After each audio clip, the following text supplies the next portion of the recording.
आपने फरमाया वो तुम्हारे ही भाई होंगे, वो तुम ही में से होंगे और तुम्हारे ही भाई होंगे, तुम्हारी ही नस्ल से होंगे, तुम्हारी तरह नमाज भी पढ़ेंगे, रोज़ा भी रखेंगे, सदका खैरात भी करेंगे। वलाकिन्नहुम इज़ा खलू बिमहारिमिल्लाहि इंतहकूहा। बस एक बात की कमी होगी, बस एक चीज़ की कमी होगी, जब वो अकेले में होंगे, जब वो तन्हाई में होंगे, जब वो खलवत में होंगे, तो वो हराम कामों का इर्तिकाब करेंगे, वो नाजायज़ काम करेंगे, वो आँखों का ज़िना करेंगे, वो हाथों का ज़िना करेंगे, वो नाजायज़ और हराम काम करेंगे।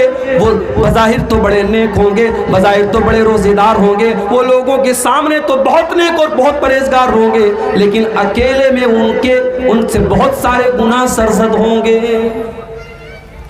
आज मोबाइल ने उसी मकाम पर हमको लाके खड़ा कर दिया है मेरे भाई। रात के 12 बजे नौजवान लड़का खेतों में निकल करके किससे बात कर रहा है, क्या हम नहीं जानते? रात को 2 बजे जवान लड़की किसी से चुपके चुपके फोन पर बात कर रही है, किससे बातें कर रही है, हमें अंदाजा नहीं है। मेरे प्यारे साथियों, इस मोबाइल ने आज बच्चों से उनका बचपन छीन लिया। इस मोबाइल ने आज बूढ़ों के बुढ़ापे और बुजुर्गी के तकद्दुस को खत्म कर दिया। इस मोबाइल ने आज वो हालात पैदा कर दिए कि मस्जिद के अंदर नमाज हो रही है, इमाम साहब कुरान की तिलावत कर रहे हैं और मोबाइल की रिंग बज रही है, गाना बज रहा है। कभी किसी ने तसव्वुर नहीं किया था कि मस्जिद के अंदर गाना बजेगा। इस मोबाइल ने वो हालात भी लाके पैदा कर दिए।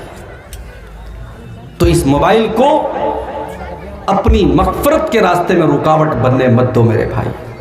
अगर अल्लाह ने 1 महीना आपको दिया है अपने आप को बख्शवाने का, तो इस मौके को इस मोबाइल की वजह से चूकने मत दो। कोशिश करो, मैं ये नहीं कहता कि आप मोबाइल बंद कर दो, करना चाहो तो वो भी कर सकते हो भाई। बहुत बड़े कारोबारी हैं आप, लेकिन अगर आप चाहें 1 महीना मोबाइल का इस्तेमाल कम कर सकते हैं। मुंबई की सरजमीन पर आपसे बड़े बड़े बिजनेसमैन लोग रहते हैं। मुंबई में एक जगह मैं गया, रमजान का महीना था, एक नौजवान शख्स इत्तिकाफ में बैठा हुआ था। मुझे वहां के लोगों ने बताया, मौलवी साहब ये जो इत्तिकाफ में बैठे हैं आप जानते कौन है? कहने लगे ये करोड़पति आदमी है, करोड़ों का बिजनेस है इसका, मगर हर साल ये रमजान के आखिरी अशरे में इत्तिकाफ में बैठता है और अपना मोबाइल दूसरों को दे करके अपने यानी जो उसके अंडर में काम करते हैं, जो मुलाजिम होते हैं, उनको दे के जाता है। अपने पास एक पर्सनल मोबाइल छोटा सा लेके जाता है कि कभी घर वालों से कोई ज़रूरत पड़ी तो बात कर ले, और ये 10 दिन वो अल्लाह की इबादत में गुजारता है। करना चाहो तो मेरे प्यारे प्यारे भाइयों बहुत कुछ है। रमज़ान का महीना अल्लाह की तरफ से एक तोहफा है बख्शवाने के लिए, और बड़े बदनसीब हैं वो लोग जो इस तोहफे की कदर न करें। अल्लाह के नबी मिंबर के ऊपर चढ़ रहे हैं, पहली सीढ़ी पर आपने कदम रखा, फरमाया आमीन। दूसरी सीढ़ी पर कदम रखा, फरमाया आमीन। तीसरी सीढ़ी पर कदम रखा, फरमाया आमीन। सही तरगीब व तरहीब की रिवायत है, आपने मिंबर की 3 सीढ़ियों पर कदम रख करके आमीन कहा। साहबा को बड़ी हैरत हुई, अरे अल्लाह के नबी क्या बात है, आपने बार बार आज आमीन क्यों कहा? आपने फरमाया, जब मैंने मिंबर की पहली सीढ़ी पर कदम रखा, जिब्रील अमीन ने बदुआ की, रगीमा अनफु रजुलिन अदरक रमज़ान फलम युगफर लहू। उस इंसान के लिए बर्बादी हो जिसने रमज़ान का महीना तो पाया मगर अपनी बख्शिश न करवा सका। रमज़ान का महीना मिला और उसकी बख्शिश ना हो सकी, बर्बादी हो उस इंसान के लिए। जिब्रील ने बद्दुआ की, मैंने आमीन कहा। दूसरी सीढ़ी पर कदम रखा, जिब्रील अमीन ने बद्दुआ की, रगीमा अनफु रजुलिन अदरका इंदहुल किबरा वालिदाहु। उसके वालिदैन बुढ़ापे को पहुंच गए, उसने अपने माँ बाप को बुढ़ापे की हालत में पाया, फलम युगफर लहू, और अपनी बख्शिश न करवा सका। माँ बाप उसको बुढ़ापे में मिले, उनकी खिदमत करके अपने आप को जन्नत का हकदार न कर सका, उस बदनसीब इंसान के लिए बर्बादी हो। जिब्रील ने बद्दुआ की और प्यारे नबी ने आमीन कही। और मिंबर की तीसरी सीढ़ी पर जब आपने कदम रखा, कहा कि जिब्रील ने बद्दुआ की, रगीमा अनफु रजुलिन ज़ुकिरतु इंदहु फलम युसल्ली अलैया। बर्बादी हो उस इंसान के लिए जिसके सामने उसके प्यारे नबी जनाब मुहम्मदुर रसूलुल्लाह सल्लल्लाहु अलैहि वसल्लम का नाम लिया गया और उसने दरूद नहीं पढ़ा, कम से कम सल्लल्लाहु अलैहि वसल्लम तक उसने नहीं पढ़ा, उसके लिए भी आपने बर्बादी की बद्दुआ की। आपके गांव में जब मैं आया, मैंने ईदगाह की नज़र आई, मैंने लोगों से पूछा माशाल्लाह बड़ी अच्छी ईदगाह है। लोगों ने बताया ईदगाह तो बहुत अच्छी है मौलवी साहब, लेकिन हमारे यहाँ औरतों के लिए अरेंजमेंट नहीं है। मौलवी साहब मस्जिद बड़ी शानदार है, 3 मंजिल की मस्जिद है हमारे यहाँ, मगर जुमा की नमाज में औरतों के लिए हमारे पास कोई इंतजाम नहीं है। अल्लाह के यहाँ जवाब देने के लिए तैयार रहना मेरे भाई। अल्लाह पूछेगा कि मेरे बंदो, तुम्हारे घर की औरतों को बिगाड़ने के लिए जिस दौर में टीवी के सीरियल मौजूद थे, यूट्यूब के वीडियो मौजूद थे, इंस्टाग्राम मौजूद था, व्हाट्सएप मौजूद था, फेसबुक मौजूद था, तुमने अपने घर की औरतों की इस्लाह करने के लिए क्या रास्ता अपनाया? आप कहेंगे अल्लाह ताला हमने साल में एक बार जलसा करा दिया।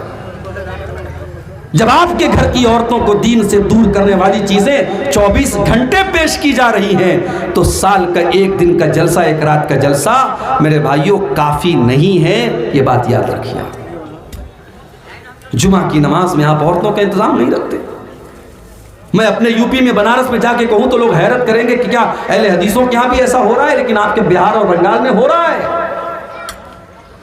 यानी मिजाज ही नहीं है साहब। मस्जिदें हैं, शानदार मस्जिदें हैं, गांव वाले करोड़ों के मालिक हैं, चाहे तो उसमें औरतों का इंतजाम कर सकते हैं, उनकी एंट्री अलग हो सकती है, उनका रास्ता अलग हो सकता है, चाहे तो सब कुछ हो सकता है, मगर हम चाहते ही नहीं।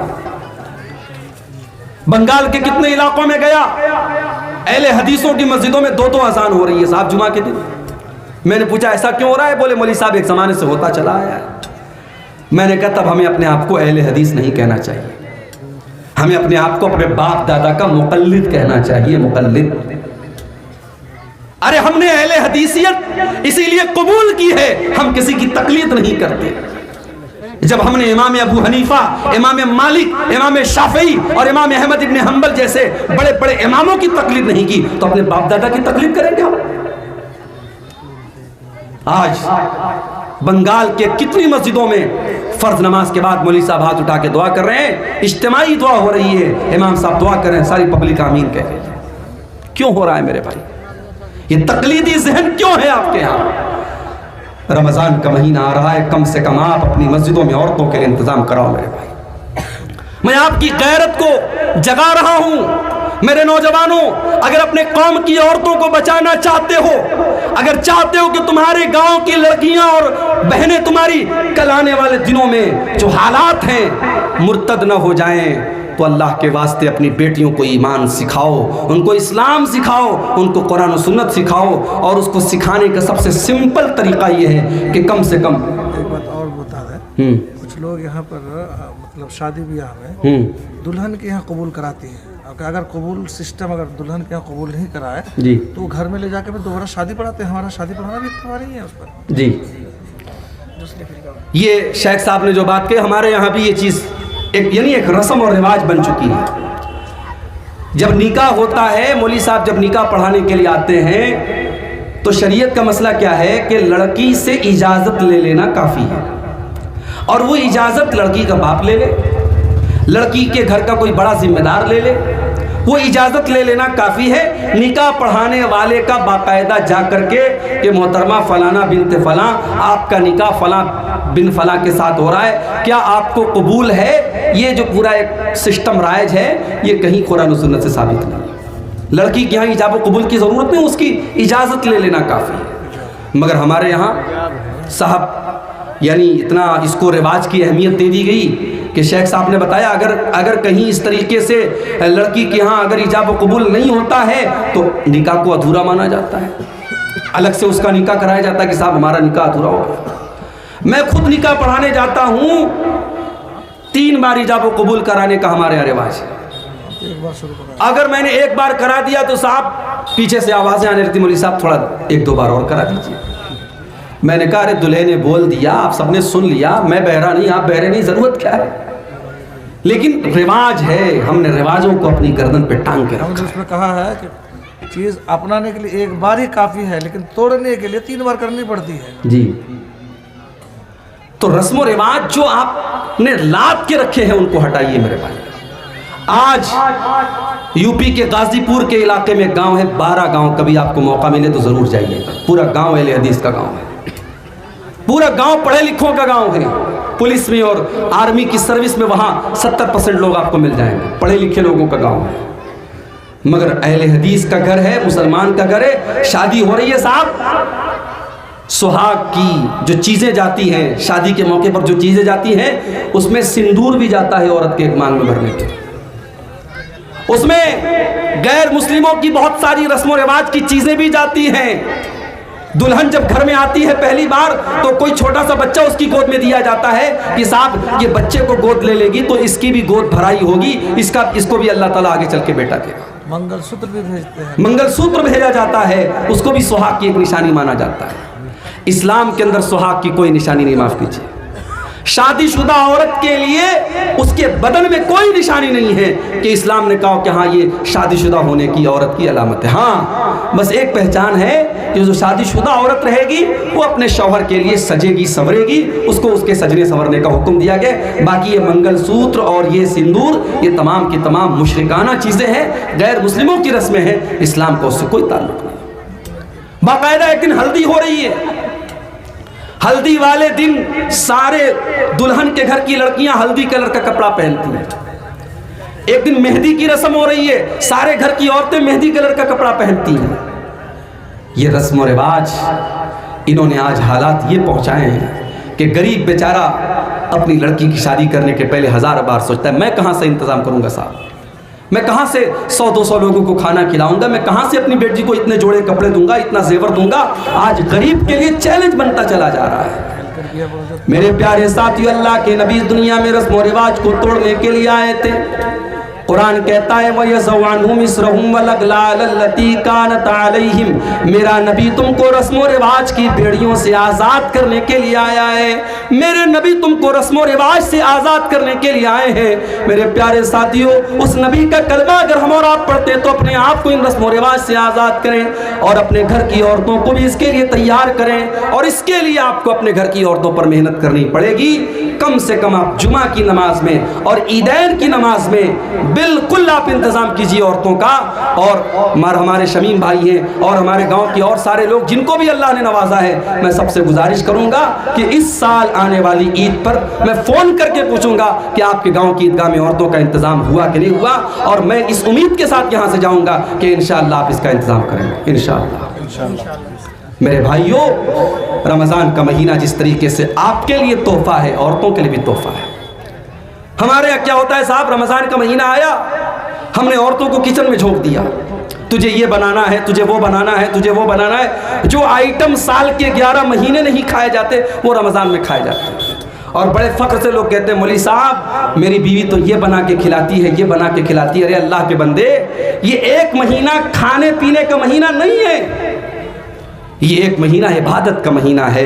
अपने घर की औरतों को भी आप मौका दीजिए। रमज़ान का जब आखिरी अशरा आता था, जब आखिरी 10 दिन आते थे, अम्मा आयशा फरमाती हैं अल्लाह के प्यारे नबी रात रात भर जागते थे, अपने घर वालों को जगाते थे, अपनी बीवियों को जगाते थे और अपनी कमर कस लेते थे, अपने घर वालों से अलग रहते थे और आखिरी 10 दिन इबादत में गुजारा करते थे। तो औरतों को भी आप शामिल कीजिए और हो सके तो सोशल मीडिया से दूर रहिए और कुरान को वक्त दीजिए। मेरे भाई, अल्लाह ने साल के 12 महीनों में कुरान को नाजिल करने के लिए रमज़ान को क्यों चुना?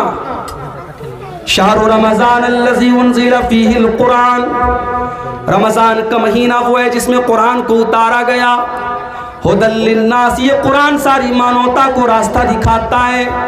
बय्यिनातिम मिनल हुदा वल फुरकान, इस कुरान के अंदर ऐसी आयतें हैं जो हक और बातिल को खोल खोल के बयान करती हैं। हमने रमज़ान को तबर्रुक की किताब बना लिया, हमने कुरान को पढ़ करके दम करने की किताब बना लिया।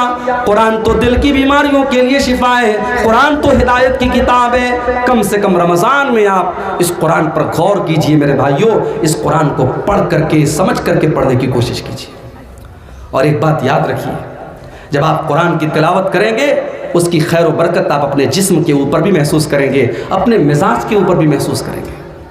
अब्दुल्लाह बिन अब्बास रज़ी अल्लाह ताला अन्हु फरमाते हैं जब अल्लाह के प्यारे नबी रमज़ान का महीना आता था, हज़रत जिब्रील अलैहिस्सलाम को कुरान पढ़ पढ़ के सुनाया करते थे। और जब कुरान पढ़ पढ़ के आप सुनाया करते थे तो उसका असर ये होता था, कान अजवद मिन अर्रीहिल मुरसला, अल्लाह के प्यारे नबी तेज़ चलने वाली आंधी से ज़्यादा आपकी सखावत और फैयाजी का आलम होता था। एक तेज़ चलने वाली आंधी से भी ज़्यादा अल्लाह के प्यारे नबी की सखावत होती थी।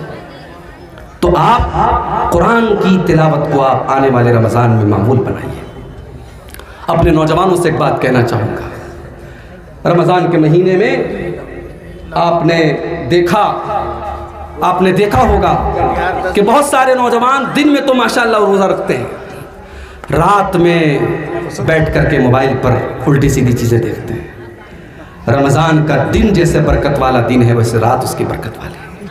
अगर आप रमज़ान के दिन में अपने आप को गुनाहों से बचा के रखते हैं मेरे भाइयों, तो रमज़ान की रातों को भी अपने आप को गुनाहों से बचा के चलिए। अरे हम और आप खुशनसीब हैं, हमें रमज़ान मिला है। जो लोग हमसे पहले दुनिया से चले गए, अल्लाह ने हमको और आपको एक मौका दिया है कि हमें अल्लाह ने एक और रमज़ान दिया है। नबी अकरम का दौर है, हज़रत तलहा रज़ी अल्लाह ताला अन्हु फरमाते हैं नबी अकरम के दौर में दो लोग थे, दोनों साथ में इस्लाम लाए। और यही वाक़या सुना करके बात ख़त्म करूँगा क्योंकि मुझे भी फ़ौरन कटिहार निकलना है। दो भाई थे नबी के दौर में, दोनों भाइयों ने साथ में इस्लाम कबूल किया, लेकिन एक भाई दीन के मामले में ज़्यादा एक्टिव था और दूसरा उसके मुकाबले में थोड़ा कम एक्टिव था। एक ज़्यादा मेहनती था, एक कम मेहनती था। दोनों ने साथ में इस्लाम कबूल किया था। हज़रत तलहा कहते हैं कि एक भाई का अल्लाह की राह में शहादत हो गई, शहीद हो गया, वो जंग करते हुए शहीद हो गया। दूसरा भाई उसके 1 साल के बाद अपनी नॉर्मल मौत के ज़रिए उसका इंतकाल हुआ, नॉर्मल उसकी डेथ हुई, तबई मौत वो मरा। एक अल्लाह की राह में शहीद हो रहा है जो मेहनती था, जो थोड़ा कम मेहनती था वो 1 साल के बाद अपनी नॉर्मल मौत के ज़रिए उसका इंतकाल होता है। बड़े गौर से सुनिएगा, इस वाक़े के ज़रिए मैं ये साबित करूँगा कि हम और आप खुश नसीब है कि हमें एक और रमज़ान मिला है।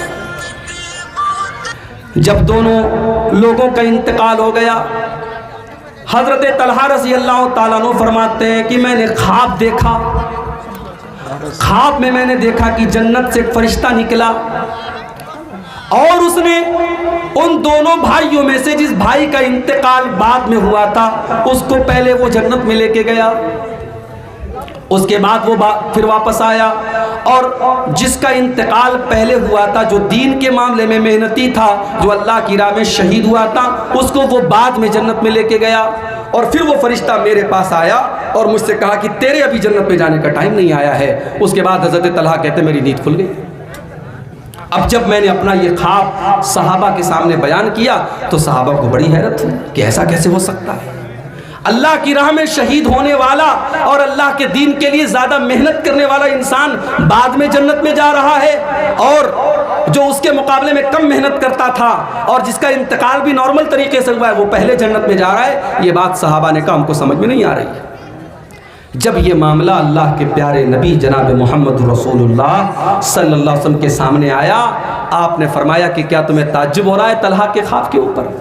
साहबा ने कहा ताज्जुब हो रहा है। आपने फरमाया जिसका इंतकाल 1 साल बाद हुआ था, अलैसा क़द सल्ला फी सनती कज़ा व कज़ा, क्या उसके नाम आमाल में 1 साल की नमाजें और ज़्यादा नहीं बढ़ गई? हाँ अल्लाह के नबी बात तो सही है, 1 साल बाद अगर उसका इंतकाल हुआ है तो 1 साल की नमाजें उसके नामे आमाल में और लिख दी गई। आपने फरमाया अलैसा क़द अदरक रमज़ान, क्या उसको जिसका इंतकाल 1 साल बाद में हुआ है, क्या उसकी ज़िंदगी में 1 रमज़ान का महीना और नहीं मिल गया? हाँ 1 रमज़ान का महीना और मिल गया। क्या उसने 1 रमज़ान के महीने के रोज़े नहीं रखे? हाँ अल्लाह के नबी उसने 1 रमज़ान के रोज़े भी रखे, उसने तरावी भी पढ़ी, उसने नेकियां भी की। आपने फरमाया फ़कान मा बैनहुमा अबअदु मिम्मा बैनल अर्ज़ि वस्समा, आपने फरमाया जब उसको 1 साल का रमज़ान और मिल गया, 1 महीने के रोज़े और मिल गए, 1 साल की नेकियां और मिल गई, तो कान खोल करके सुन लो मेरे सहाबा, उन दोनों के मकाम और मर्तबे के दरमियान उतनी दूरी पैदा हो गई कि ज़मीन व आसमान के बीच की जो दूरी है उससे भी ज़्यादा दूरी पैदा हो गई। ये है हमारा और आपका की खुशनसीबी कि अल्लाह ने हमें और आपको 1 रमज़ान का महीना और दिया है। अब ये हमारे और आपके ऊपर डिपेंड करता है मेरे भाइयों कि हम इस महीने को कैसे गुजारते हैं। आइए आज के प्रोग्राम में अभी हम बहुत सारी तकरीरें सुनेंगे। मेरी मजबूरी है, मैं जा रहा हूँ, प्रोग्राम अभी आपका और चलेगा, लेकिन मैं आपसे एक अहद लेना चाहता हूँ। जितने हमारे भाई और बहन जितने लोगों के कानों तक मेरी आवाज़ जा रही है, आइए हम इस बात का अहद करें और यहाँ से ये अज़्म लेकर के हम यहाँ से इंशाअल्लाह हम जाएंगे कि हमारा ये रमज़ान हमारी ज़िंदगी का सबसे बेहतरीन रमज़ान बनेगा इंशाअल्लाह। मेरे भाइयों, इस बात की कोई गारंटी नहीं है कि हम इसके बाद रमज़ान कोई पा सकेंगे कि नहीं, ये रमज़ान भी पूरा हमें मिलेगा कि नहीं, कोई गारंटी नहीं है मेरे भाई। कब कौन सा हादसा आ जाए, कब कौन सी बीमारी आ जाए, कब कौन सी मुसीबत आ जाए और हम और आप अपनों से जुदा हो जाएं। इसलिए ज़िंदगी की जितनी सांसें मिली हैं उनको अल्लाह को राज़ी करने में गुजार दीजिए और इस रमज़ान को अपनी ज़िंदगी का बेस्ट रमज़ान बना लीजिए। अल्लाह से दुआ है रब्बुल आलमीन हम सबको इसकी तौफीक अता फरमाए। अल्लाह ताला हमारे जिन भाइयों की मेहनत से आके प्रोग्राम मुनक़िद हुआ है, अल्लाह उनकी मेहनतों को कबूल फरमाए। इस गाँव की 3 मंजिला मस्जिद में अल्लाह ताला हमें तौफीक दे, हम औरतों के लिए भी इंतज़ाम करें। अल्लाह ताला हमें तौफीक दे, ईदगाह में औरतों के लिए इंतज़ाम करें, औरतों तक भी हम दीन की बातों को जितना पहुँचाना चाहिए पहुँचाएँ। अल्लाह हम सबको इसकी तौफीक अता फरमाए, आमीन। व आखिर दावाना अनिल हम्दुलिल्लाहि।